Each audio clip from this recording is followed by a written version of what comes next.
Hello everyone, कैसे हैं आप सभी लोग। आई होप आप सभी लोग बढ़िया होंगे। चलिए शुरुआत करते हैं इस वीडियो की, जिसमें हम लोग देखने वाले हैं पेपर सेकंड मैथ सेक्शन के आंसर की को, यानी क्वेश्चन नंबर 31 से लेकर 60 तक हम लोग क्वेश्चन देखेंगे। कोशिश की गई है कि 99% आपका आंसर सही हो। तो चलिए शुरुआत करते हैं क्वेश्चन नंबर 31 से। लेकिन उससे पहले आपसे एक रिक्वेस्ट है कि वीडियो को ज़्यादा से ज़्यादा शेयर करिएगा, और वीडियो को कंप्लीट होने के बाद जितने क्वेश्चन आपके सही हुए हैं कमेंट बॉक्स में ज़रूर बताइएगा। तो चलिए क्वेश्चन नंबर देखते हैं 31। पहला क्वेश्चन है, क्वेश्चन ये कह रहा है कि एक शिक्षक शिक्षार्थियों को विभिन्न प्रकार के त्रिभुजाकार कागज़ की कतरनें वितरित करता है और उन्हें कोणों का योग ज्ञात करने के लिए कोणों को मापने और सारणीबद्ध करने के लिए कहता है। वह उन्हें प्रत्येक परिस्थिति में परिणाम नोट करने के लिए कहता है। शिक्षण की यह विधि क्या कहलाएगी? तो ये विधि है खोज विधि, यानी ऑप्शन तीसरा वाला आपका सही हो गया। चलिए अब क्वेश्चन नंबर 32 पे चलते हैं। बहुत आसान क्वेश्चन है, फार्मूला बेस्ड क्वेश्चन है। कह रहा है किसी बहुफलकों के फलकों, शीर्षों और किनारों, तीन चीज़ों लिखा है, लेकिन पहले एफ है, फिर ई है, फिर वी है। फार्मूला लगाइए, आंसर लीजिए। देखो हमसे इसका मान पूछा है तो इसका आंसर हो जाएगा 19। चौथा वाला ऑप्शन सही है इसका। अब नेक्स्ट क्वेश्चन, क्वेश्चन नंबर 33 पर चलते हैं। ये भी बहुत आसान क्वेश्चन है। किसी कक्षा के कुछ विद्यार्थियों द्वारा, ये इनके प्राप्तांक है भैया जी, इन आंकड़ों के माध्य आपसे पूछा है, परिसर, इन दोनों को निकालने के बाद इनका अंतर पूछा है। तो माध्य का आंसर आ जाएगा 30.5 और इसका परिसर का आंसर आएगा 25। जब दोनों का अंतर निकालेंगे तो आंसर आएगा 5.5। ठीक है। अब क्वेश्चन नंबर 34 पे चलते हैं। क्वेश्चन नंबर 34 बहुत ही आसान क्वेश्चन है, लेकिन थोड़ा सा लेंदी है। इसको सॉल्व करने के बाद इसका जो आंसर आएगा वो -5 आएगा, -5, यानी 34 का दूसरा वाला सही है। अब क्वेश्चन नंबर 35 पर चलते हैं। एक व्यापारी 12 पंखे 24,000 में खरीदता है। वह प्रत्येक पंखे को, भैया जी ये 12 पंखा खाली फालतू में लिखा हुआ है, आप 24,000 से कैलकुलेशन करिए ना, तो आपका आंसर आएगा 3,000 रुपये का उसका फ़ायदा हो रहा है। ठीक है। अब नेक्स्ट क्वेश्चन पे, क्वेश्चन नंबर 36। इसको भी a² - b² से अगर सॉल्व करेंगे तो बहुत ही आसान क्वेश्चन है। कट पीट करके आंसर आता है -4c। पहला वाला ऑप्शन सही है, पहला वाला -4c। ठीक है। अब क्वेश्चन नंबर 37, इसमें पूछा है कि निम्नलिखित में से कौन सा सत्य नहीं है। कौन सा सत्य नहीं है ये आपको बताना है। कौन सा सत्य नहीं है ये आपको बताना है। तो इसमें पहला वाला ही है, व्यंजक इतना को और अधिक सरल नहीं किया जा सकता। अरे भैया सरल किया जा सकता है, क्योंकि x + 5 का होल स्क्वायर है। इसका मतलब ये पहला वाला ही ऑप्शन सही है, ये गलत बोला है। इसको तो सरल किया जा सकता है। ठीक है। अब क्वेश्चन नंबर 38 पे पहुँचते हैं। कह रहा है कि अधिगम का वह क्षेत्र जो कि व्यवहार एवं मूल्यों के साथ संबंधित है, उसे किसके रूप में जाना जाएगा? तो भैया जी इसको क्या जाना जाएगा? भावात्मक क्षेत्र। भावात्मक क्षेत्र इसका ऑप्शन हो जाएगा पहला वाला, भावात्मक क्षेत्र। क्वेश्चन नंबर 39 कह रहा है कि राष्ट्रीय पाठचर्या रूपरेखा 2005 के अनुसार निम्नलिखित में से कौन सी प्रक्रिया गणित में सबसे कम महत्वपूर्ण है? गणित में सबसे कम महत्वपूर्ण जो है, गणित में शॉर्टकट खोजना है। ठीक है। ये पहला वाला ऑप्शन सही हो जाएगा, यानी 39 का पहला वाला। अब क्वेश्चन नंबर 40 देखते हैं। क्वेश्चन नंबर 40 ये तो थ्योरेटिकल क्वेश्चन है भैया जी, इसको करना पड़ेगा। किसी त्रिभुज ABC, देखो छोटा सा फिगर हमने बना के सॉल्व कर दिया है। अगर आप इससे करते हैं तो इसका ऑप्शन जो हो जाएगा वो चौथा वाला सही है, यानी आपका उत्तर आएगा 85 अंश। अब क्वेश्चन नंबर 41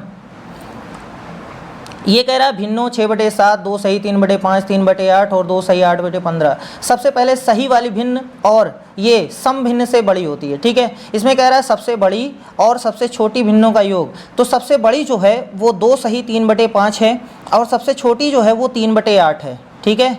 ये दोनों सबसे बड़ी और सबसे छोटी है। इन दोनों का योगफल जो आएगा वो आ जाएगा, पहले तो आएगा 119/40, लेकिन जब उसको सॉल्व करेंगे तो आपका उत्तर होगा 2 सही 39/40, यानी दूसरा वाला ऑप्शन सही है, 41 का दूसरा वाला।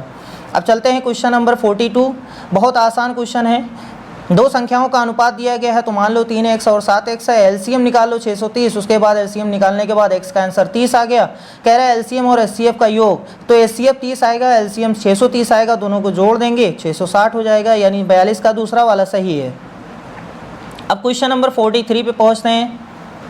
ये भी बहुत अच्छा क्वेश्चन है। कह रहा है किसी समकोण त्रिभुज का क्षेत्रफल 240 सेंटीमीटर स्क्वायर है। 240 सेंटीमीटर स्क्वायर ये क्षेत्रफल है। यदि कर्ण के अतिरिक्त उसकी एक भुजा 30 सेंटीमीटर है तो उस त्रिभुज का परिमाप पूछा है। जब इसको सॉल्व करेंगे तो इसका उत्तर आएगा 80 आएगा सेंटीमीटर में, ठीक है, यानी 43 का तीसरा वाला ऑप्शन सही है। अब क्वेश्चन नंबर 44 सॉल्व करते हैं। देखते हैं 44 में 10% वार्षिक दर पर निवेश की गई एक धनराशि 2 वर्ष में इतने रुपए हो जाती है जब ब्याज वार्षिक संयोजित होता है। देखो ये CI का पहले दिया, उसके बाद SI पूछा है, तो आपका आंसर हो जाएगा पहला वाला यानी 675 रुपये हो जाएगा। अब क्वेश्चन नंबर 45 देखते हैं। कह रहा है कि 1 और 500 के बीच ऐसी कितनी प्राकृतिक संख्याएं हैं जो 3, 5 और 7 में से प्रत्येक में विभाज्य है। तो 3, 5, 7 का एलसीएम निकाल लो, 105 हो गया। अब 105 को जोड़ते जाइए, 500 के नीचे आना चाहिए तो 4 संख्याएं आएंगी, ठीक है, 4 संख्या आएंगी यानी 45 का चौथा। अब क्वेश्चन नंबर 46, ये आपके सामने देखो, नीचे हमने फिगर भी बना दिया है। कह रहा है कि एक तिर्यक 2 समांतर रेखाओं को प्रतिच्छेद करती है। इस प्रकार की तिर्यक रेखा के एक ही ओर बने 2 अंतःकोण, एक कोण इतना है, एक कोण इतना है। तब कह रहा है कि इतने का मान, देखो एक ही, चाहे ये वाला ले लो, चाहे ये वाला ले लो, चाहे ये वाला ले लो, चाहे ये वाला ले लो, चाहे जो ले लो, दोनों का योगफल, इन दोनों का योगफल मतलब इसका और इसका दोनों का योगफल 180 से सॉल्व करना है। x का मान आएगा, उसके बाद 4x + 6 का मान निकाल लीजिएगा, 154 आ जाएगा यानी 46 का तीसरा वाला, ठीक है। अब क्वेश्चन नंबर 47 देखते हैं, 47वां क्वेश्चन। क्वेश्चन ये कह रहा है कि एक पाई चार्ट में, ये पाई चार्ट वाला क्वेश्चन है भैया जी, गणित, विज्ञान, सामाजिक विज्ञान, हिंदी और अंग्रेजी में 90, 80 ये कोण हैं। ये बात कह रहा है यदि उस विद्यार्थी द्वारा प्राप्त कुल अंक 540 है। देखो 540 है, उसके बाद अंक पूछा है तो 540 को ऊपर रखिए, 360 नीचे रखिए, जिसका पूछा है उसके गणित पूछा है, अंग्रेजी पूछा है, तो गणित वाला 90 है, अंग्रेजी वाला 50 है। पहले 90 वाला मान निकाल दो, 90 वाले का 135 आएगा और अंग्रेजी वाले का आ जाएगा, देखो यहाँ पे लगा हुआ है भैया जी, 75 आएगा, ठीक है, उसका 75 आएगा। उसके बाद कह रहा है दोनों का अंतर, यानी अंतर आएगा 60, तो 47 का हो जाएगा 60 यानी तीसरा वाला ऑप्शन सही है। अब क्वेश्चन नंबर 48 देखते हैं। 48 में क्या कह रहा है, निम्नलिखित में से क्या आकलन के अर्थ को, अब 48 कह रहा है निम्नलिखित में से क्या आकलन के अर्थ को नहीं समझता। अब 48 कह रहा है निम्नलिखित में से क्या आकलन के अर्थ को नहीं समझाता। ये 48 का क्वेश्चन है। इसमें या व्यक्तिगत भिन्नताओं का निदान करने में सहायता करता है, तो इसका ऑप्शन होगा चौथा, ये विद्यार्थियों को नामांकित करने में सहायता करता है, ये वाला ऑप्शन सही है। अब नेक्स्ट क्वेश्चन पे चलते हैं, क्वेश्चन नंबर 49। ये क्वेश्चन कह रहा है वैन हेले के ज्यामितीय अधिगम के सिद्धांत के अनुसार निम्नलिखित कथनों को ज्यामितीय सोच के आरोही क्रम में व्यवस्थित कीजिए। सबसे पहले क्या होता है, फिर उसके बाद क्या करता है, फिर उसके बाद क्या करता है, तो इसमें चौथा वाला ऑप्शन सही है, यानी पहले ज्यामितीय आकृतियों की जैसे वे हैं उसी रूप में पहचानता है, फिर उसके बाद आकृतियों का वर्गीकरण करता है, फिर उसके बाद आकृतियों के गुण पहचानता है और गुणों के आधार में संबंध ढूंढता है, ठीक है। तो आप क्वेश्चन नंबर 50 पे चलते हैं। 50 वाला सॉल्व है, नीचे देख लीजिए। PQRS एक समांतर चतुर्भुज है जिसके विकर्ण PR और QS परस्पर बिंदु O पर प्रतिच्छेद करते हैं, ठीक है। तो O से लेकर P तक की दूरी, ये वाली दूरी और ये वाली दूरी बराबर है, तो x + 7 का मान 20 रख दो और यहाँ से इसका मान दोनों को बराबर करके सॉल्व कर लो। x का मान 13 आएगा, y का मान 3 आएगा। तो हमसे पूछा है 7y + 3, 7 × 3 + 5 यानी 26 आ जाएगा, यानी 50 का पहला वाला ऑप्शन सही है। अब क्वेश्चन नंबर 51 कह रहा है यदि 955 में जोड़ी जाने वाली x ऐसी न्यूनतम संख्या है जो उसे एक पूर्ण वर्ग बना दे।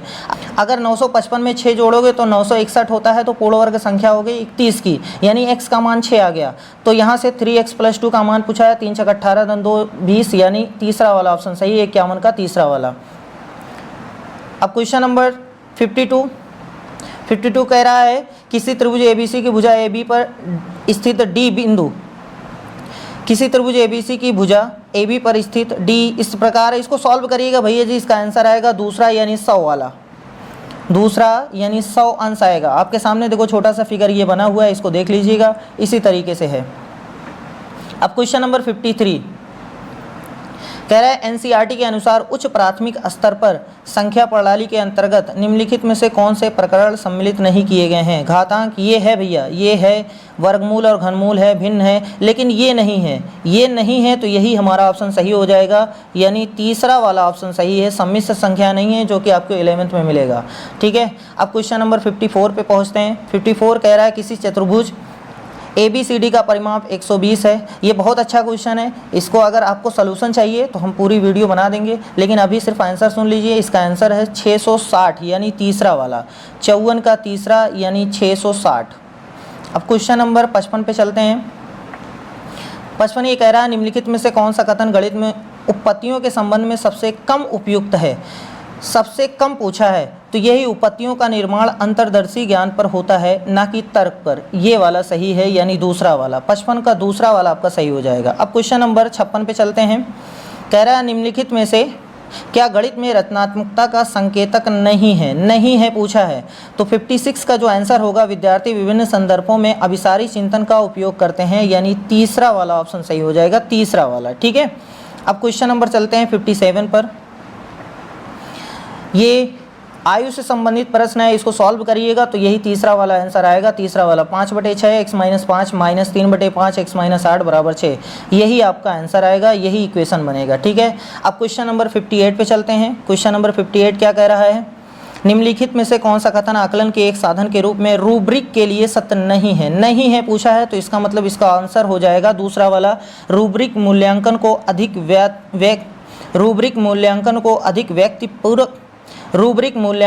अधिक व्यक्तिपरक बनाता है, यानी दूसरा वाला ऑप्शन सही हो जाएगा 58 का। ठीक है, अब क्वेश्चन नंबर 59 पे चलते हैं। 59 क्या कह रहा है, कह रहा है किसी लंबवृत्तीय बेलन की ऊंचाई और आधार त्रिज्या 9 सेंटीमीटर और h है। 9 सेंटीमीटर और 6 सेंटीमीटर है, यानी ऊंचाई 9 है, त्रिज्या 6 है। कह रहा है यदि आधार त्रिज्या आधी कर दी जाए, 6 के बजाय 3 कर दिया जाए, ऊंचाई में 3 की वृद्धि कर दी जाए, यानी 6 के बजाय 12 कर दिया जाए, तो निम्न में से कौन सा इस बेलन के नए आयतन की व्याख्या करेगा। यानी पुराना आयतन निकाल लो, नया आयतन निकाल लो। देखो पुराना 324 आ रहा है, नया 108 आ रहा है, तो नया आयतन मूल आयतन का 1/3 हो जाएगा, यानी दूसरा वाला ऑप्शन सही है।